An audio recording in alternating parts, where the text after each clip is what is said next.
Hello and welcome. We have just started the Humane League's very first town hall call.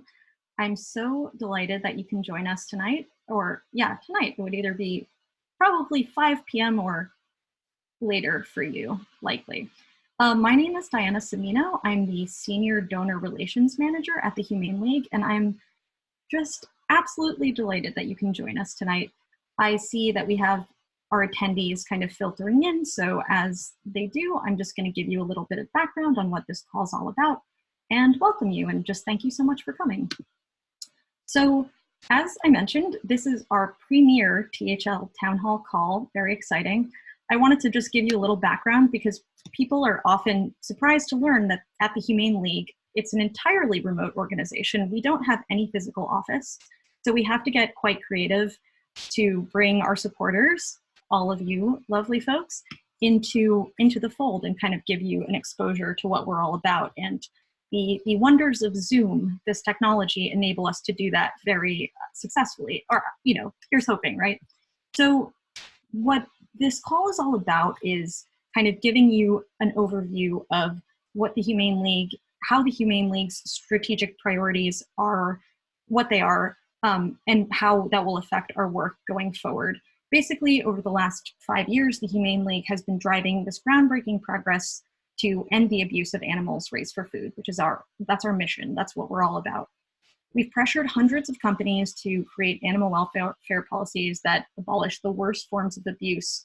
And these policies are primed to reduce the suffering of literally billions of animals. We also work to enact laws that ban the confinement and inhumane treatment of animals raised for food. Shout out to Prop 12 in California in 2018 and Prop 3 in Massachusetts in 2016. Right now, we're moving into a new phase of our work. So sort of our bread and vegan butter is our corporate welfare commitments and these strong laws that protect farmed animals. These commitments and these laws, they impact hundreds of millions of egg-laying hens, calves, and pigs. And yeah, so what we're talking about tonight is how we can sort of maximize the success of these policies and laws.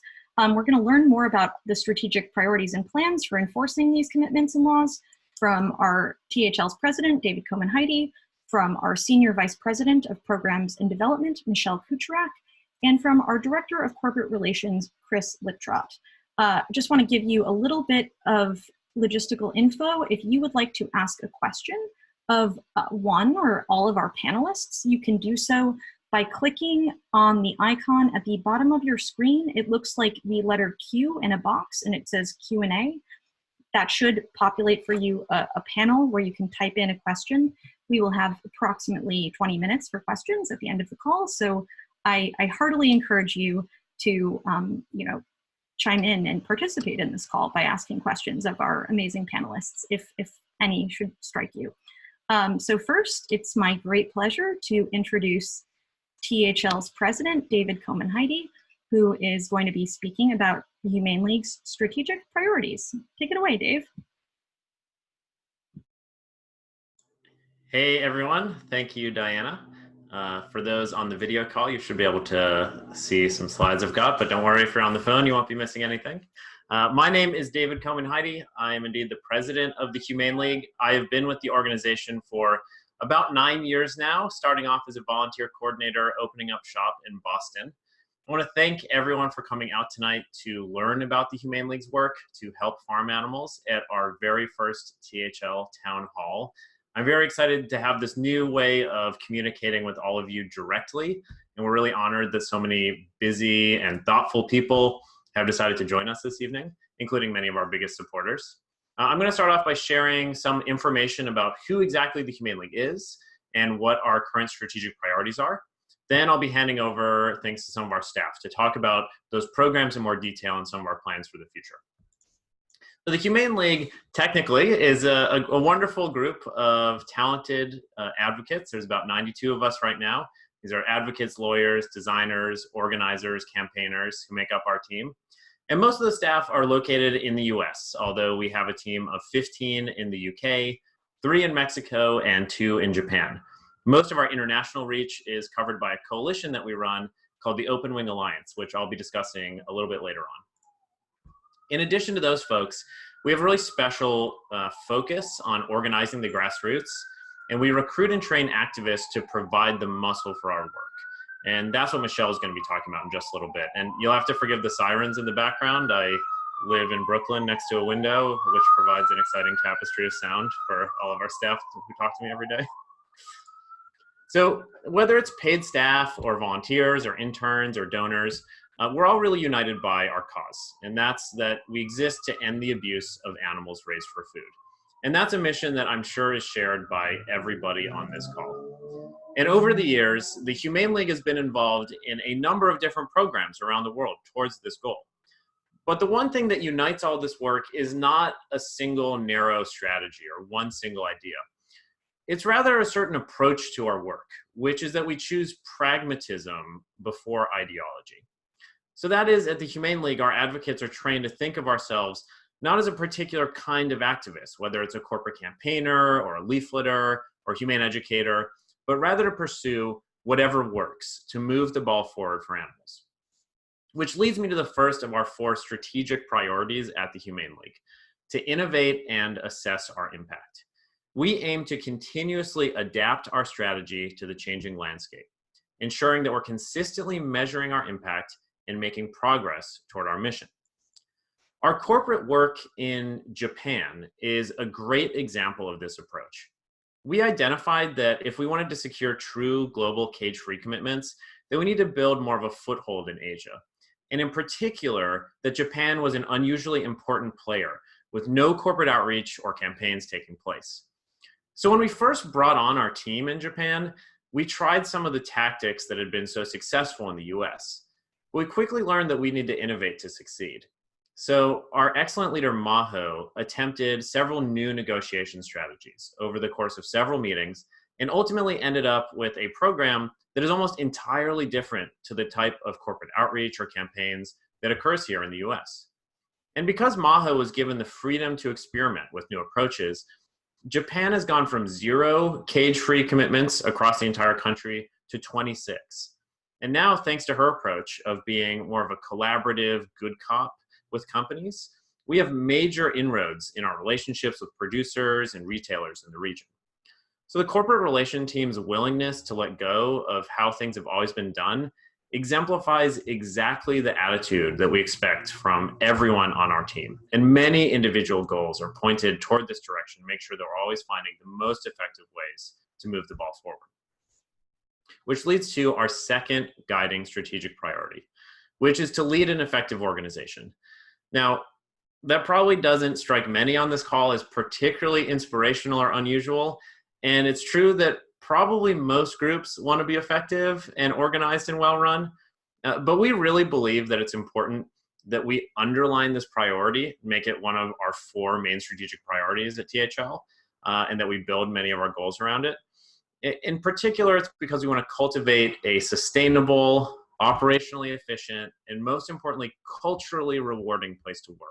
So we don't want to just use the standards of the animal protection space or even of other NGOs, but we're aiming for really replicating the cultural strengths of what are the best places to work in the world, so the most productive and effective firms that exist.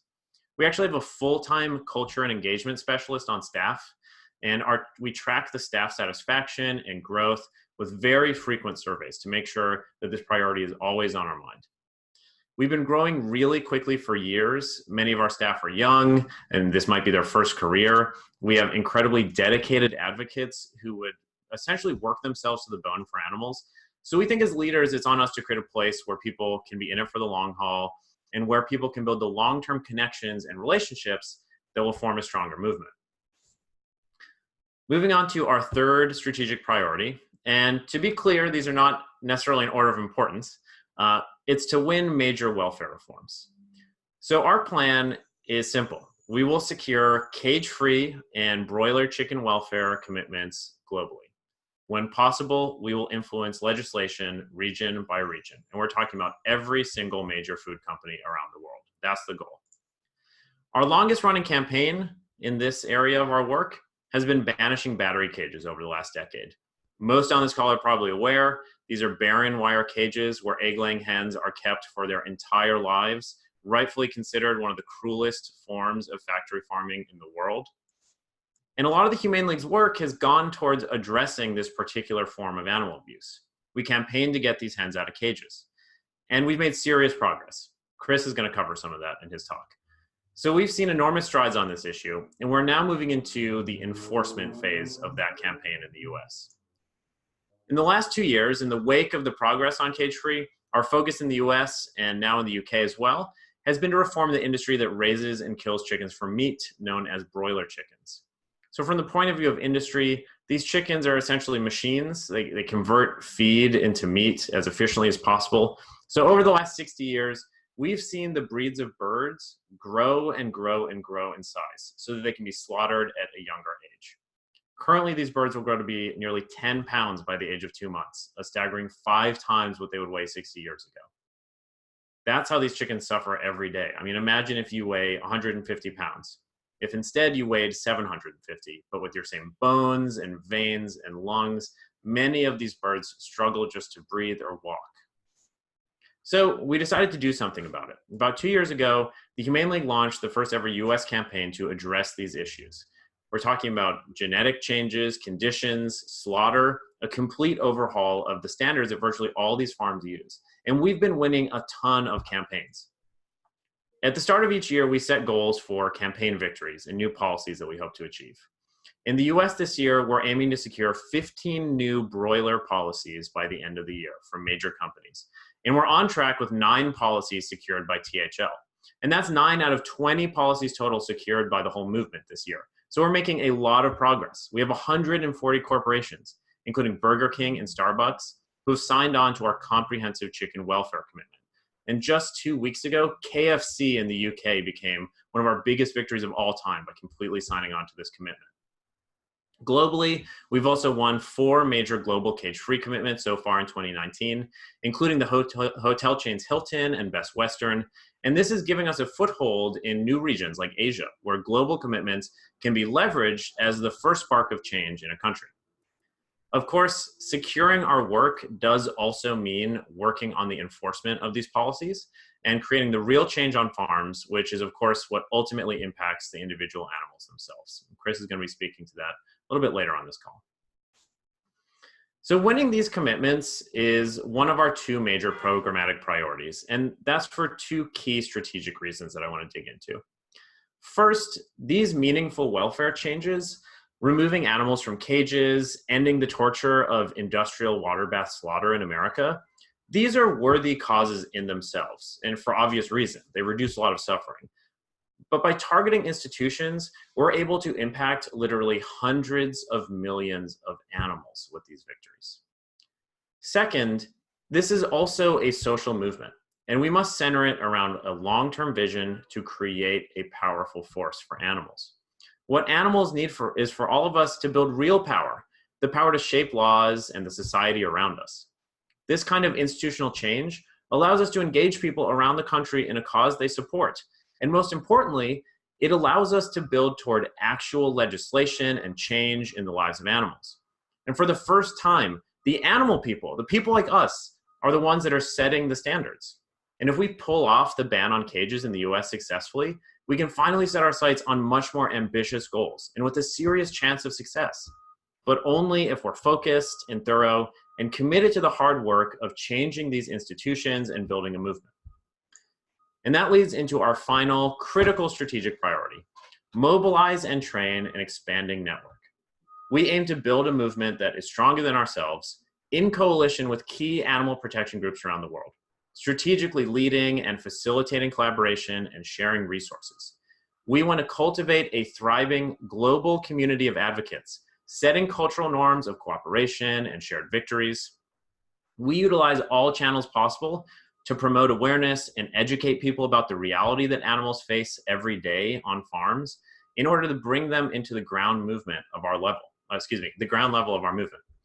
In the first quarter of 2019 alone, more than 6.5 million people visited our websites with undercover factory farm footage, with thousands signing up to learn more, and for some to get involved in this movement eventually.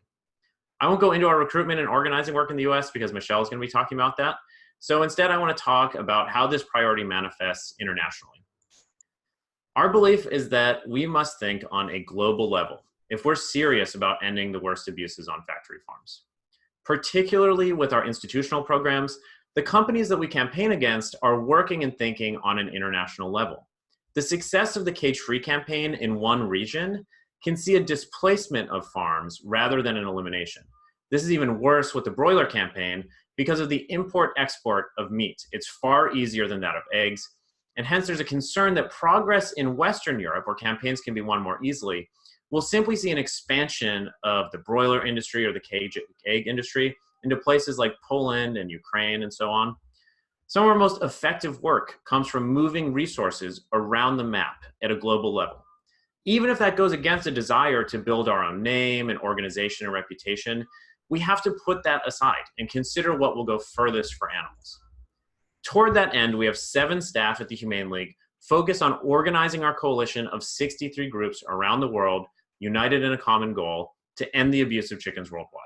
And they're supporting this mission in several ways. The first is by offering free resources and training to member groups. We have a resource library with dozens of corporate campaign-related resources, including a 50-page campaigns manual and a corporate relations manual. We also host an annual global summit and several smaller regional summits throughout the year. Soon we'll have our first summit in Asia in the coming months to provide a space for coalition members to strategize together, share information, serve as training for newer groups. For those who can see the photo of my presentation, it was taken a few months ago at our 3rd annual Global Summit in Warsaw, where we had 140 activists representing 46 organizations and 44 countries in attendance. The third way we carry out this mission is by giving grants to certain member groups to support their corporate cage-free work, and in some cases, broiler welfare campaign work as well. Thanks to the Open Philanthropy Project, our grant program has grown significantly over the last 3 years. This year, we gave out over $820,000 directly to our members, as well as held several regional trainings and many, many individual training sessions for the advocates who are hired. Next year, we'll be granting nearly $1 million to these organizations, having a huge impact around the world.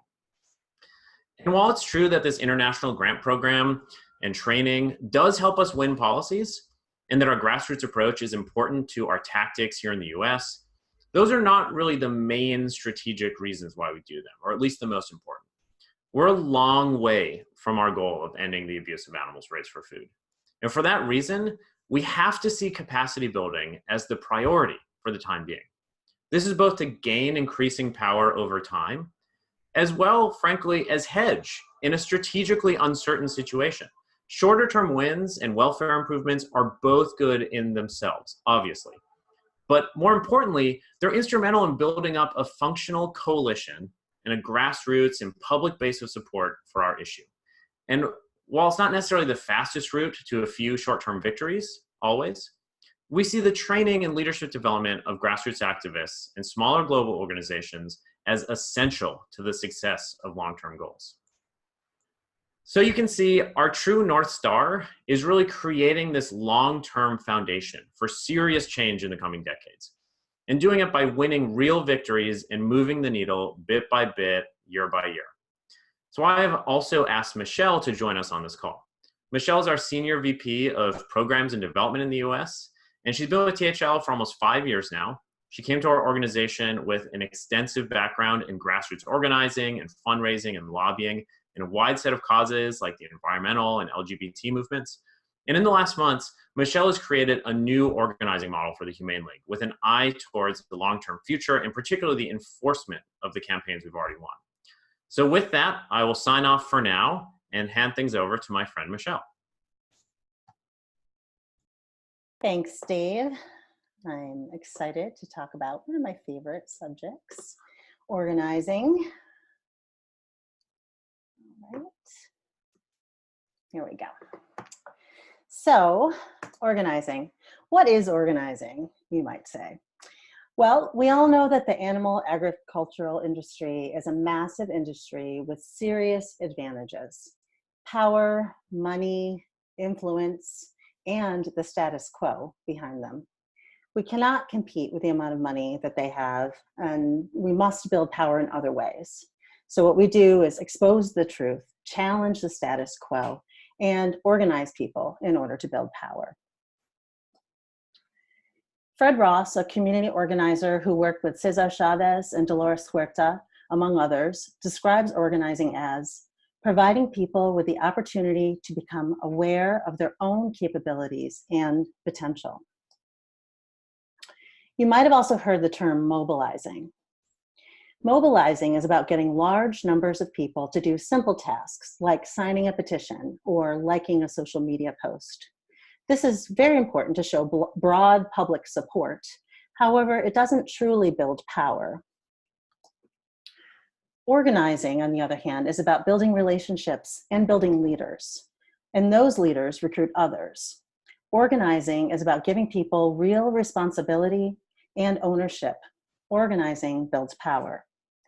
Based on best practices learned from other movements and research by Hari Han, who wrote the book, How Organizations Develop Activists, the Humane League is doing both mobilizing and organizing in order to have the most impact for animals. So how does the Humane League organize? From September 2018 through March 2019, we analyzed the effectiveness of our grassroots program. We talked with experts from other movements, and we restructured our efforts to reach more people. Previously, we had staff in 10 cities. We had 2 national volunteer coordinators. We had a separate student program. This created unnecessary silos and limited the number of people we could meaningfully engage in our work. In our new model, we have organizers in 5 hub cities, so Los Angeles, San Francisco, Chicago, New York City, and Washington, D.C., plus 7 regional organizers. And now student animal rights clubs can join our new Student Alliance for Animals, which operates similar to the Open Wing Alliance, except for the $1 million of grants. And based on learnings from the Midwest Academy and other groups, we've defined our volunteer network as a circle, our changemaker circle, instead of an engagement pyramid or a ladder. Each ring of the circle has different criteria for membership, different leadership development opportunities, and in some cases, specific roles and responsibilities. Each circle plays an important role in our work. We've also applied Harvard professor and community organizer Marshall Gantz's teachings on our new model. According to Marshall Gantz, structured leadership teams encourage stability, motivation, creativity, and accountability, and use volunteer time, skills, and effort effectively. In our new model, organizers are recruiting and training volunteer captains in their region or hub city. These captains will recruit and train other leaders and volunteers locally. So let's do some simple math. In our old model, let's say each staff person could work with 10 dedicated volunteers in their city. In this new model, if each staff person works with 10 captains who then work with 20 or more volunteers locally, that staff person's work has just meaningfully engaged 200 or more people in the movement, as opposed to the 10 from before. Distributed organizing has a multiplier effect. So our Changemaker network, or our volunteer base, are the boots on the ground, the folks that make our campaigns happen. They carry out protests, do media outreach, letter writing, phone calls, community building, petitions. They contact decision makers.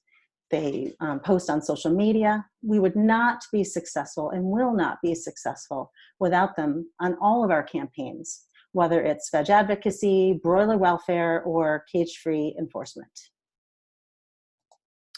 They are also the force behind qualifying ballot initiatives and efforts to get out the vote. So we would not have won in Massachusetts or California without the thousands of volunteers involved in the campaign. Several other states have the initiative process available to us, so there may be more pro-animal ballot initiatives in the Humane League's future, and we want to be ready. Simply put, in order to win on these issues, we need even more people to rise up and take a stand for animals.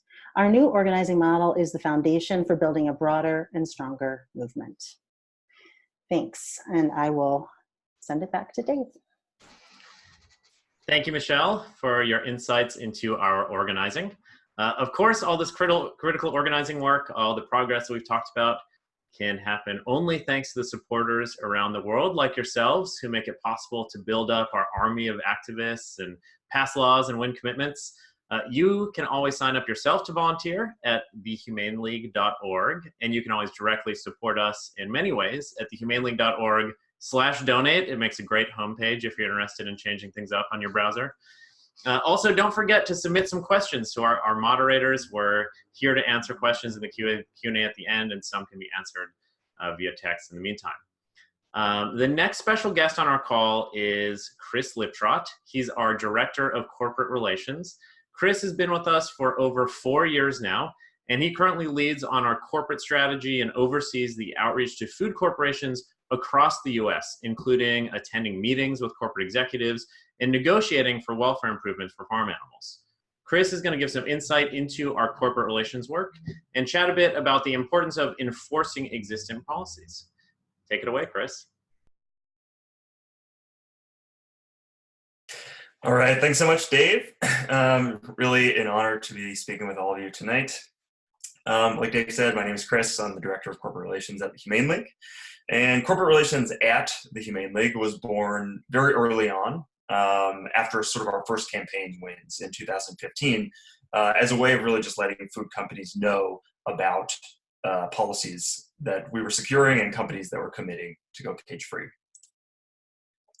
This began basically by compiling these ridiculously huge spreadsheets with hundreds and hundreds of food companies across the food industry, retailers, restaurants, food manufacturers, all types of companies, and collecting all types of information like their revenue, sales data, store counts, headquarters, and of course contact information for all the executives at these companies.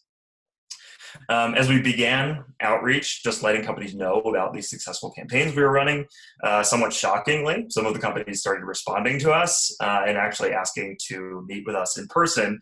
And we quickly realized that this was a really great opportunity and a way for us to both further momentum for the cage-free campaign, as well as save the organization time and money by securing policies without ever having to launch public campaigns. My first meeting ever was with a company called Intercontinental Hotels Group. At the time, they were the largest hotel chain on earth. And I was completely flabbergasted when this company actually asked us to come meet with them. So our vice president of policy, Aaron Ross, and I flew down to Atlanta to go meet with IHG at their headquarters. And I had never met an executive at a food company before. THL was also a very different organization at the time, much smaller, very different structure. So the night before this meeting, I'm literally sleeping on the floor of our coworker Chris Quinn's apartment. So when we pull up to this gigantic headquarters, this monolithic skyscraper on the landscape, I'm reasonably, I think, pretty intimidated. And so we go in and we're meeting with their vice president of culinary. His name was Jean-Pierre, who was formerly a Parisian chef who could have been straight out of Central Casting. And as we begin talking to Jean-Pierre, basically we're just telling him about all these successful campaigns we're running, all the sort of mean things that we've done to other companies, and intimating that if they didn't do the same thing, this is exactly the course of action we would take against IHG. And so JP gets very upset, of course. He's basically enraged. He is, for some reason, shouting at us about how people need to eat meat in order to be healthy. So, of course, I'm thinking that this meeting is going horribly and we've made a grave error.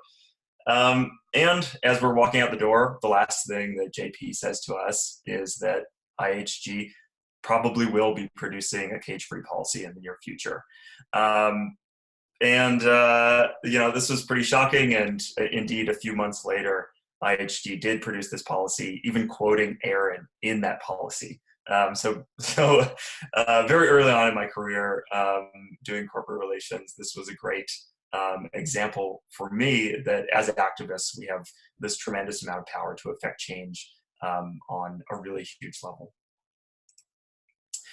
Since that time, since that first meeting, I personally had the opportunity to meet with hundreds more food companies. But more importantly, thanks to the support of all of you, our corporate relations team has expanded globally. We now have 10 full-time staff meeting with companies all around the world, from Brazil to New Zealand, from Canada to Poland, from Japan to South Africa. There really aren't any food companies on earth that we can't reach with our message anymore.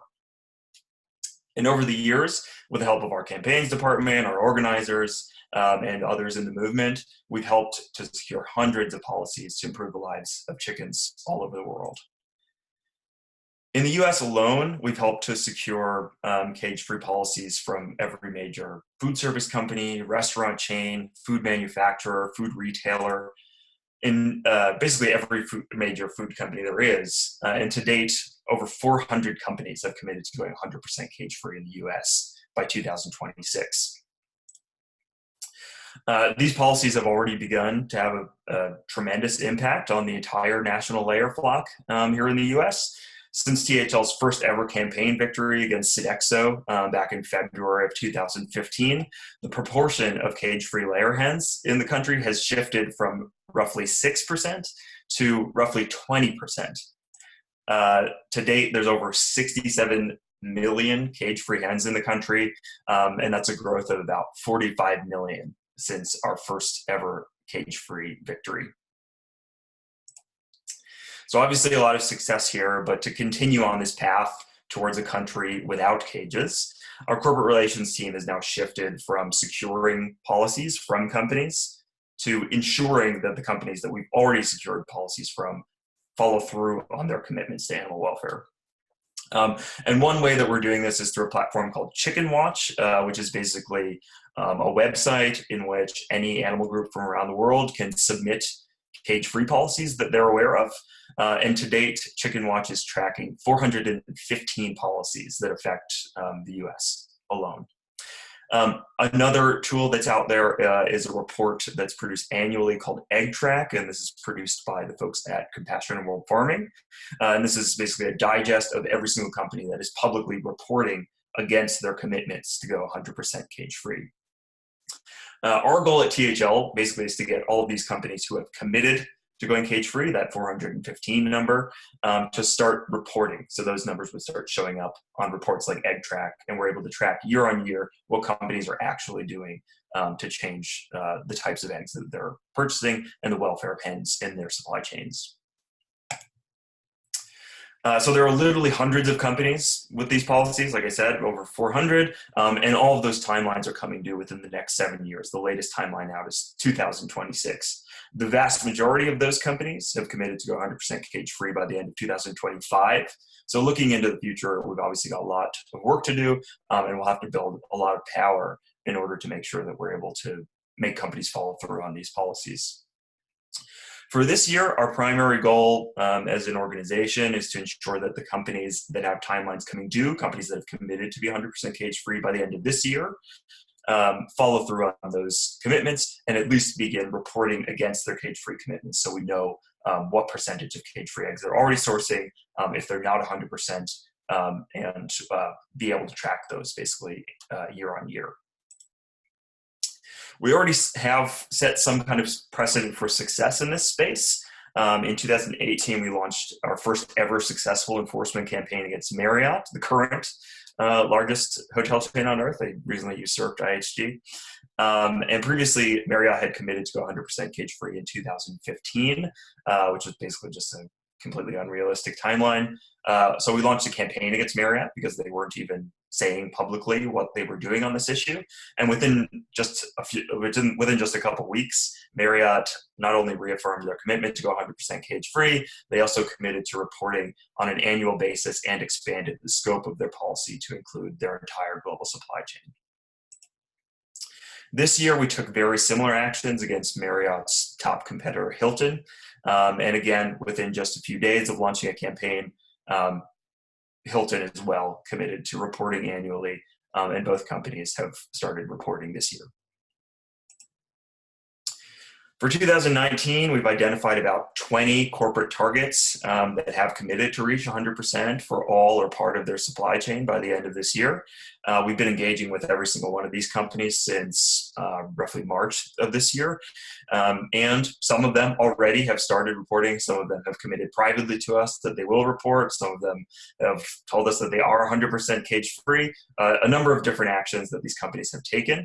But for the remainder of the year, it's highly likely that we will be launching some public campaigns against some of these companies, forcing them basically to commit publicly to annually reporting and let everyone know the progress that they're making against their cage-free commitments. I think this is critically important. As Dave said, I think this is basically the future of our work. It's sort of uncharted territory for us of not just getting commitments, but getting companies to report against those commitments. And this is how we're going to affect change for years to come. So thank you all. Really look forward to answering any questions that you have, and I'll pass it back to Diana to move us on to the next section. Great. Thanks so much, Chris. So before we jump into, let's see, the Q&A, there is a measly one question submitted, which is great. Thank you to the person who submitted it, but don't let me have all the fun, people. This is your chance to ask these three people, any burning questions you have right now. So I really do encourage you to click on the icon at the bottom of your screen and submit a question if you feel so moved to. So Chris, since you were just speaking, I actually had a question for you and was wondering, because I think this was not even something that I really understood until I started working at the Humane League, but could you talk a little bit about the difference between the campaigns department and the corporate relations department? I think I was a supporter of the Humane League before I started working here, and I kind of got the sense oh, campaigns, corporate relations, isn't that kind of the same thing? But from listening to you talk, it seems like corporate relations is a department that makes our work exceedingly more efficient. Could you speak to that a little bit, please? Yeah, sure. So I think our campaigns are sort of like what everyone sees, what we're doing on the ground, our public actions that we're taking against any specific company. So this is a very public way of targeting one or a small handful of companies for failing to either take action for animals in some way or follow through on commitments that they've made to animals. The corporate relations team, in contrast, is sort of working behind the scenes. None of the work that we do is highly public, but rather than working with one or a handful of companies, just by working behind the scenes, we're able to basically contact hundreds, thousands of companies in the US, around the world, pushing them all to produce policies. And very often, basically not having to take public actions, but rather just wielding the sword of public action, we're able to convince companies that it's in their best interest to produce policies without having to launch a public campaign. And I think actually, in fact, for the vast majority of policies that are produced, it doesn't require some big hefty campaign. Usually it's just, showing companies the writing on the wall and letting them know what will happen to them versus actually doing the thing. Great. Thank you so much. I really appreciate that thoughtful answer. Before I jump into some of the attendee submitted questions, thank you. I just also wanted to put in a plug here and say that if you have any questions about this call or you would like to speak to someone in the development department, please feel free to reach out to your donor representative if you know who that is. It would probably be either me or Michaela Sicoccio or Caroline Mills. If you don't know who your donor representative is or the person who sort of covers your region, you can always reach out to give@thehumaneleague.org, and we are happy to answer any questions you may have. Also, you'll be getting a copy of this recording if you'd like to see it again, and a survey after the call that we would be so appreciate if you would share your feedback, because we strive to be effective and always improve, and your feedback really helps us make this even better. So I want to jump over to the Q&A now, and I see that we have a question from Trevor, and he says, "It seems to me that the perception from the general public of farmed animal-related advocates is generally less favorable than, say, pet rescue or animal shelter advocates. Do you think that is true? And would it be a good use of time to consider how to alter this perception? Dog rescue is arguably almost entirely uncontroversial, so perhaps it would be useful for the farmed animal movement to try and be aligned with that perception, if that makes sense. Thanks. And I'm thinking, I don't know, Dave or Michelle, I feel like one of you might be well poised to answer this. I'd be happy to take this one. Yeah, so I think that's generally true. Broadly speaking, that like vegans, animal rights activists it's probably not like the best way to make friends in all corners of the world by leading with that. Realistically, though, I think we also have a lot going for us. I mean, that kind of label or identity is not popular, but if you look at polling work on virtually any kind of activist, just the word activist triggers a very negative response from almost all people. Whereas if you poll on the issues we care about, like are cages bad, is factory farming bad, is animal abuse bad, we're like neck and neck with child abuse in terms of like the only thing that basically all people agree with. So I think the onus is kind of on us to focus more on messaging, like you say, Trevor, getting at like, how do we move more towards this uncontroversial side of things? And I think that we've been pretty successful at that, especially when it comes to things like ballot initiatives. We're actually counting on how popular the initiative is. And we've won landslides, even if we've been out advertised like time after time in those initiatives. So I really do like I mean, this is one of the reasons we focus on these institutional campaigns, is that it gives us an issue that basically everyone agrees with. Like, should we not lock up animals in cages the size of their body? It's like an uncontroversial opinion. And when we focus on that instead of identity or something that's going to make other people uncomfortable, it allows us to make serious inroads with ballot initiatives and other kinds of popular initiatives. Thanks, Dave. I feel like that really resonates with what you were saying earlier about like pragmatism over ideology. So we have a question from Jay that I think, Michelle, I would like to pass to you. Jay asks, does THL have any internal diversity and equity initiatives in place to work on racial and gender justice in its operations? Yes, so there are a few things. One, we have a few staff committees, 3 actually.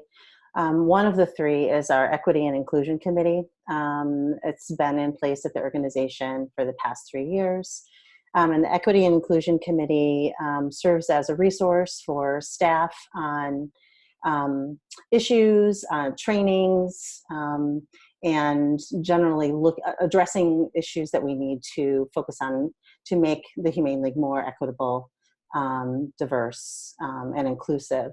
We also have an inclusion as one of our, or inclusivity as one of our core values. So the organization focuses on inclusion in many ways because of that core value. And then finally, we are currently talking close to finalizing a contract with Encompass, which is an organization that looks at racial equity issues and inclusion issues within the animal rights movement. And so we'll be partnering with them to audit our current procedures and culture and look at ways that we can strengthen our programs that we have in place. And this is all in addition to the standard human resources legal issues that we need to comply with and are on top of. Thanks, Michelle. And just to put in my own little testimony as someone who's not on the leadership team, i.e. the panelists, I have worked at other AR organizations before, and I feel, I don't know, you don't know me, you have to just take my word for it, but I feel like the Humane League puts a very strong premium on inclusivity and equity and striving to always get better. I know that Jay, you asked specifically about racial and gender justice, but even in getting prepped for this call today, we were very mindful about making sure that what we were saying could be, could be like effective communication for folks who are just coming in on the phone and don't actually have the visuals in front of them. So I would say that inclusivity is very top of mind for everyone at the Humane League and is very important to us. I see that we have a question from anonymous attendee, which is probably going to be good for Chris. How will we monitor adherence to welfare commitments And Chris, I also just wanted to add my own thing onto that. You were talking about how with the companies that you're in talks with regarding enforcement, you know, that they have their commitment timeline coming up this year. You said in talks with these companies, some folks say stuff like, oh, we already are, you know, we're meeting, we've met it already. Like, what does reporting look like? Like, how do we ensure that people are on the up and up when they say that? So just to remind you, the original question was, how do we monitor adherence to welfare commitments? Yeah, I mean, this is exactly the goal of the rest of the year. In terms of dealing with companies, I think what we'll want to see, at least in the short term, is that companies are publicly reporting against the commitments they've made. I think that there are a number of reasonable reasons why companies wouldn't have been able to make their original timeline, logistical reasons that are outside of the control of any one specific food company. However, there's no reason why a company can't be transparent with us and with their customers about what they're actually doing. And I think companies know that. So our plan is to take full advantage of that, get companies to tell us, at least in the short term, what they're doing.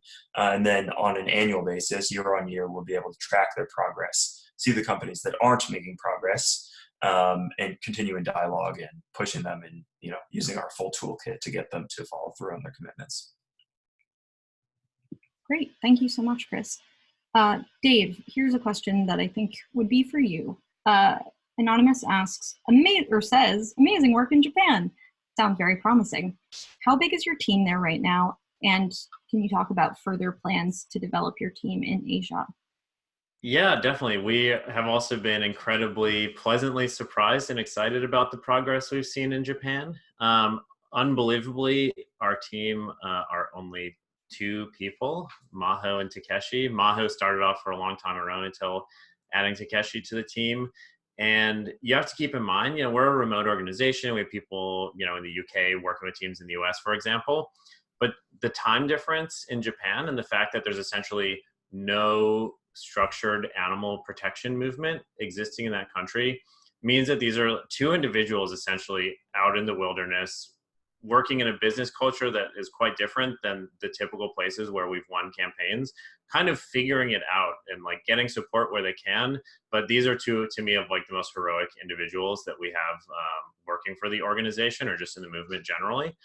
And in terms of our plans to develop either in Japan or otherwise in Asia, you know, I think in Japan there are a few low-hanging fruit opportunities, things like potentially funding some like farm animal friendly veterinarians, for example, to translate and synthesize research that exists in the West that's been very helpful and comes from a Japanese university, which would be much more influential to some of the corporations there. So there's some little things like that, potentially hiring a vet or another corporate outreach person, but we don't expect to have a giant THL team working in Japan like we do in the UK, simply because realistically, pressure campaigns and grassroots organizing don't seem to make sense for that region right now.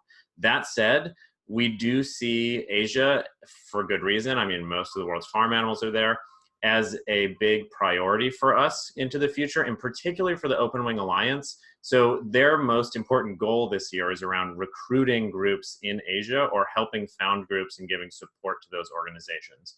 So we're setting up our first Asia Summit where we're bringing together all sorts of organizations to learn about the Open Wing Alliance, to see if they want to get involved in our campaign.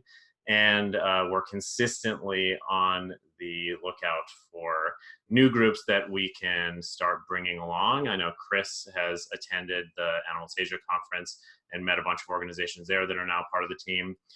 Yeah, so we have some big plans in the coming years to try and get some more inroads there, although probably not as THL expanding, but rather doing the work we do, supporting and granting to other organizations.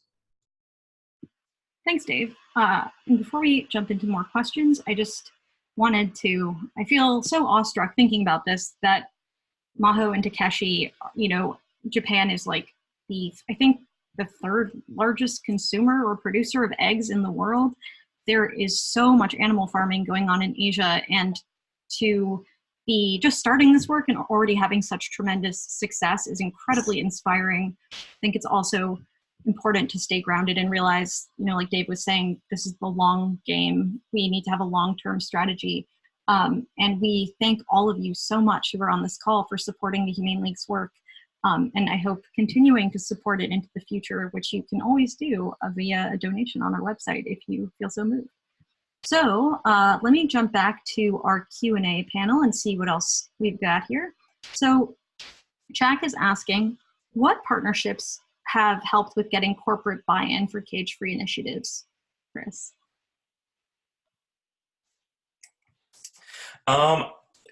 In terms of partnerships, yeah, I'm not, I don't know. We don't tend to partner with companies. Usually, I think for THL, the role is to be sort of an enforcer. There are lots of great groups out there who are doing work.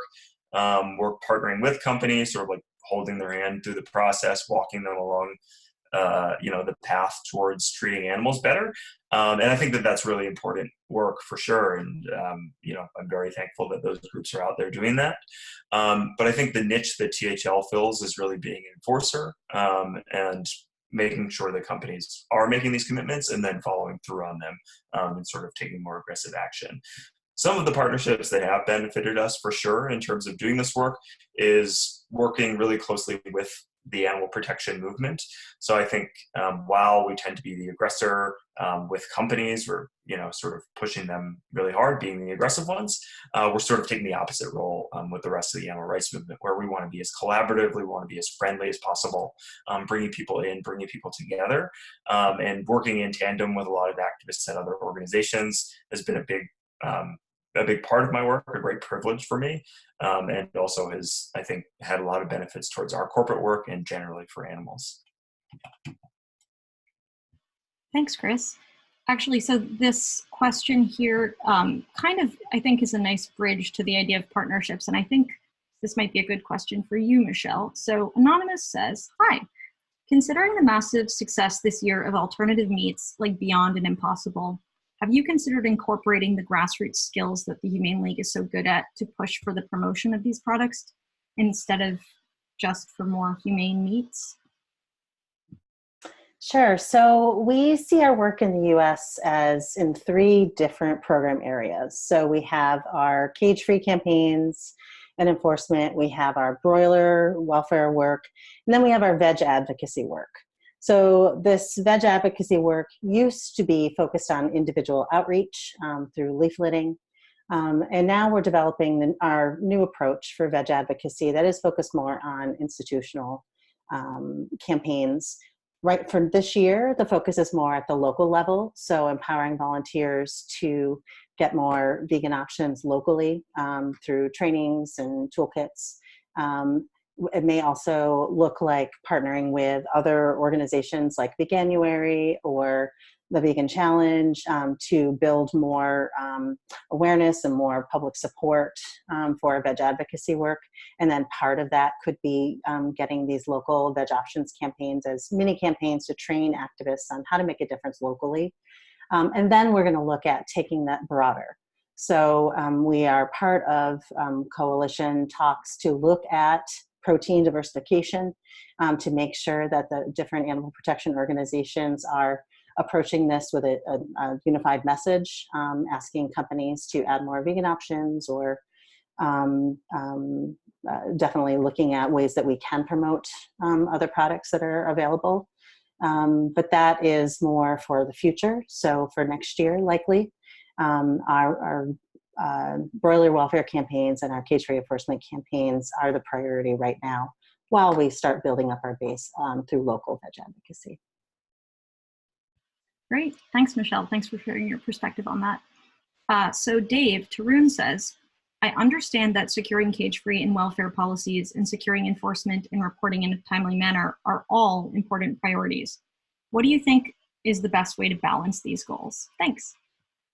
Yeah, this is the $1 trillion question, I think. And this is really we have a pretty robust strategic planning and budgeting process that we go through each year. And if I had to pick out like one central question that defines that entire process, at least insofar as like programs go and the way we distribute our funding around the world, this is it. So I think to me, like the absolute number one priority is that we can't lose any ground. So I think basically step one is like, what do we need to put towards enforcement to make sure that the policies stick? And like put the funding required to do that first. Like that's the first bucket. And then we think about what would do the most good on the margins in other parts of the world. And that's where, I mean, this, I could talk about this for like 5 hours.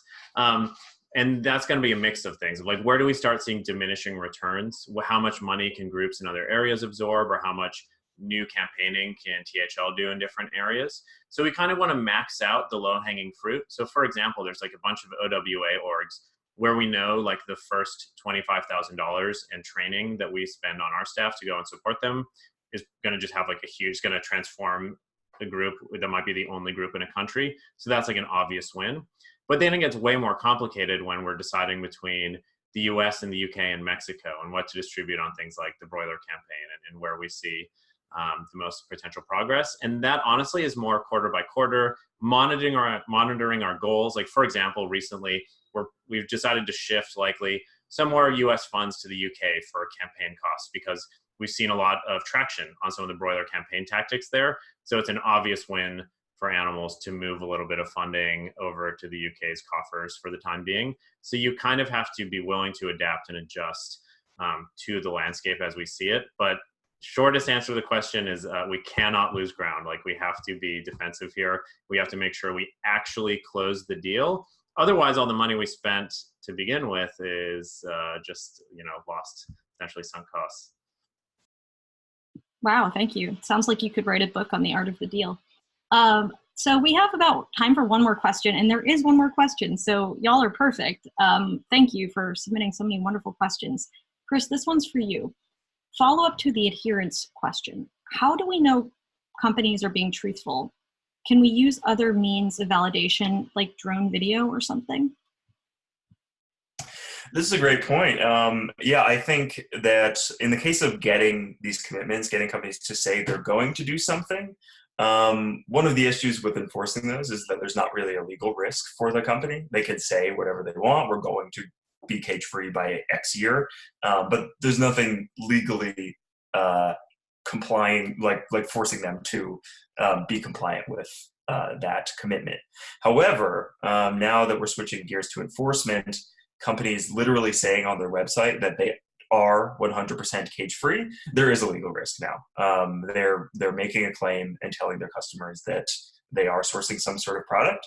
So I think that companies will be much more apprehensive to be truthful in what they're putting out there, and making sure that their numbers are correct and they are 100% cage-free versus making false claims, which could get them in legal hot water.